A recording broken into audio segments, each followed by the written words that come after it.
Hi guys! Tara, gala tayo dito sa may Mr. Jeepney Maginhawa. Alam ko bagong bukas lang to kasi dating nasa malapit sa Philcoa to, tapos ngayon nandito na siya sa tapat ng Bayantel. Buti na lang si Mami Ella ay nandito sa Maynila, kaya inaya ko na din siya kasama si Justin dahil nagkikrave talaga ako ng sinigang.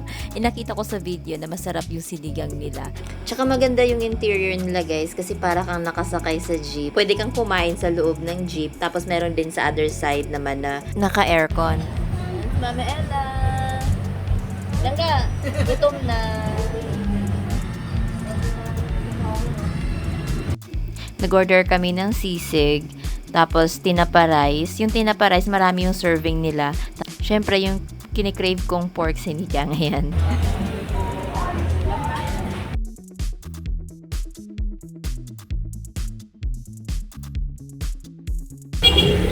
Tapos naman kumain, may karapang ulan. Mali pala yung kanina, dapat dyan ko nga pala nilagay. Kasi ano, wala lang, ganun lang. Para yan. Dudut-dudut na lang. Aminat lang naman. Wala lang leche plan. Leche plan. Tupos. And so after kumain, nauna nang umuwi si Justin, tapos kami ni Mami Ella na iwan, tamang kwentuhan lang. Tagal naming nagtambay dyan, ang dami-dami naming pinag-uusapan.